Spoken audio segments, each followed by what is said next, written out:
All right, as promised, we're moving on to the TMEA Jazz Saxophone Etude number 2 for 2023-24. And this is a ballad. This one is based on the old Hoagie Carmichael song called Georgia. And it's really, as I've played it, it seems like it's kind of a paraphrase of the melody. Now, there are some challenges with this etude. When you notice in the instructions at the beginning, it says swing eighths, straight sixteenths.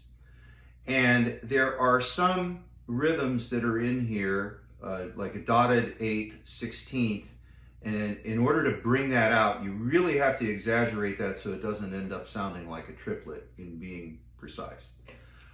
Quite honestly, as I played it, I think it's a good etude, but I believe that there's some confusion in the way that it's written with some of the rhythms that I might, if I was interpreting the melody itself, focus more on a triplet division, subdivision and playing it rather than the 16th note subdivision. So it gets a little bit difficult at times to distinguish that. To help with clarity, I'm going to play it with a metronome. And I'll discuss some things after I play it in terms of shaping phrases. So I'm going to play it at tempo. This is quarter note equal to 80.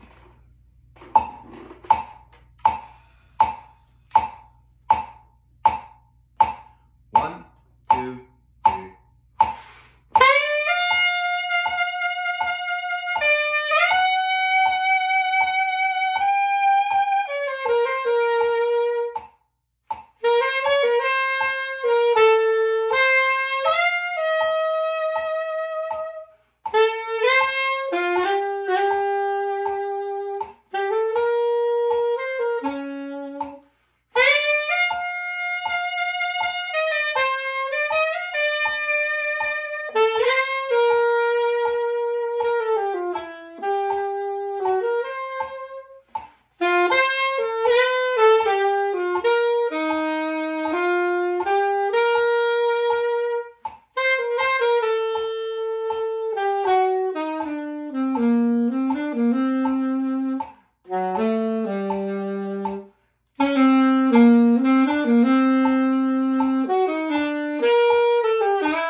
So there's a couple of minor mistakes that I made in there.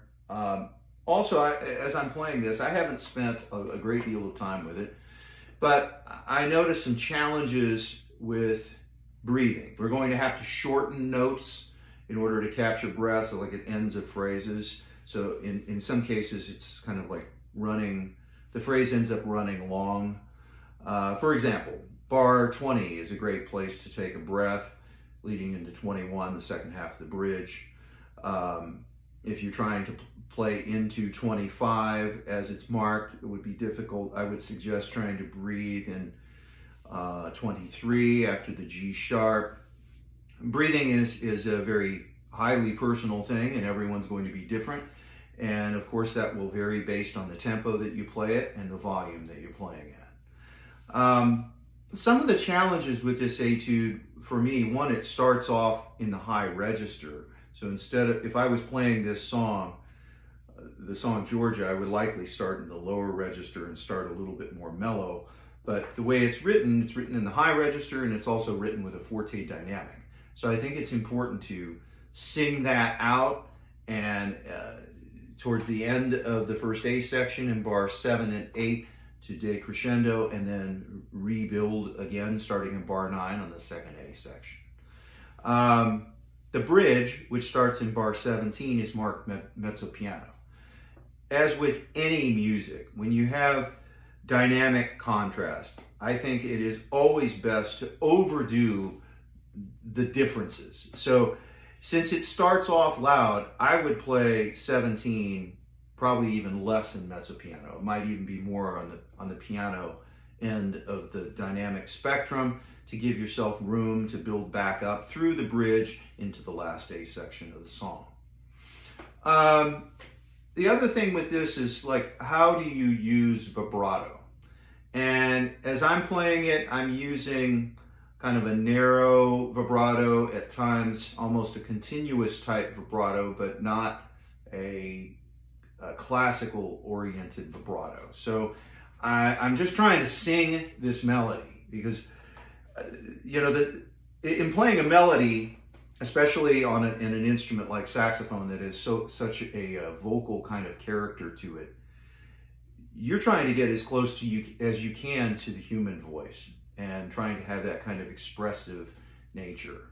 And I'm sure that when people are listening, judges are listening to this, or anyone that would be listening to this, they want to hear you sound like you're singing. So let me play just a little bit without the metronome from the beginning. I'll play the opening phrase, and I'll use vibrato in a couple of different ways.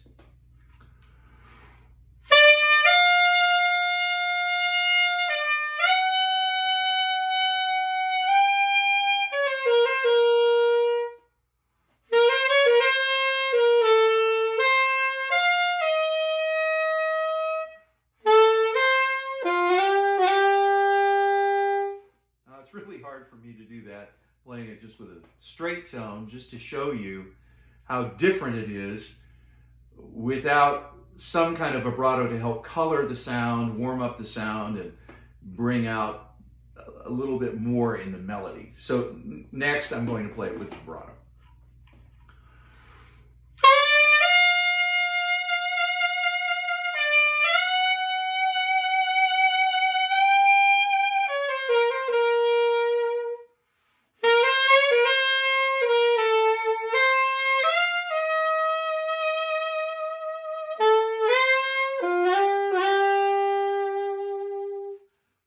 Notice is I'm centering the note without vibrato and then adding the vibrato afterwards.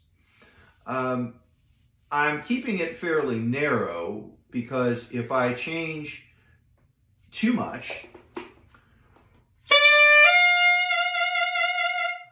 it can sound, it's hard to distinguish the pitch center. It sounds like a shake.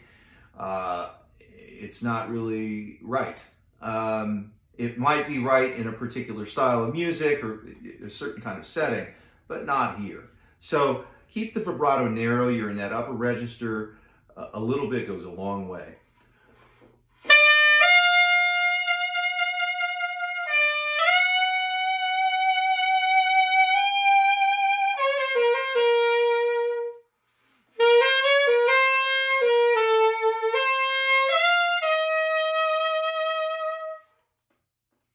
Another thing I'm noticing is there's an absence of articulation in here, and we have some notes, there's no phrase marking or anything, so they could be slurred or tongued.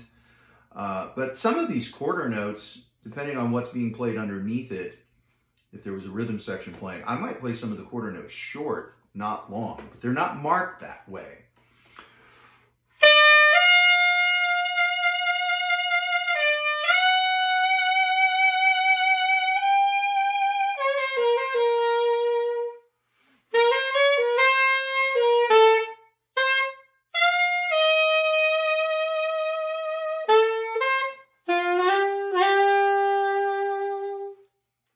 And see, the thing is, I prefer that. The tempo of it, it's not a real slow ballad, it's just 80. It's what I would refer to as a dance ballad tempo. It's fast enough people would be, you know, in the swing era would dance to something like this. So the short notes give it a certain kind of rhythmic propulsion, and it makes you, as a player, really center in on where the beat is. I hope this gives you some ideas on how to approach saxophone Etude number 2.